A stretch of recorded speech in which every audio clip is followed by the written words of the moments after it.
कहिलेकाहीँ कस्तो लाग्छ भने दिनको 4 घण्टा 5 घण्टा पढिसकेपछि जब किताब बन्द गरेर मैले आज के पढेँ भनेर सम्झिन खोज्यो भने के पढ्यो थाहै हुँदैन।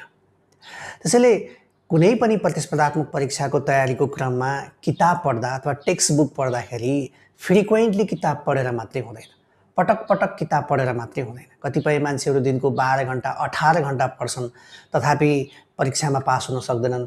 कतिपय मान्छेहरू दिनको 2-3 घण्टा 4 घण्टा अथवा 5 घण्टा पढ्दाखेरि पनि लोकसेवा आयोग अथवा अन्य प्रतिस्पर्धात्मक परीक्षा सजिलै पास गरेको देखिन्छ।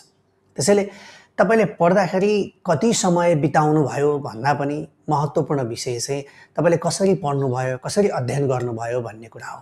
जबसम्म हामीले आफ्नो अध्ययनलाई इन्टेन्स अर्थात् गहन बनाउन सक्दैनौँ, हामीले टेक्स्ट बुक पढ्दाखेरि प्रभावकारी तरिकाले अध्ययन गर्न सक्दैनौँ, तबसम्म जति नै पल्ट पढे पनि लोकसेवा आयोग अथवा अन्य प्रतिस्पर्धात्मक परीक्षा पास गर्न कठिन हुन्छ।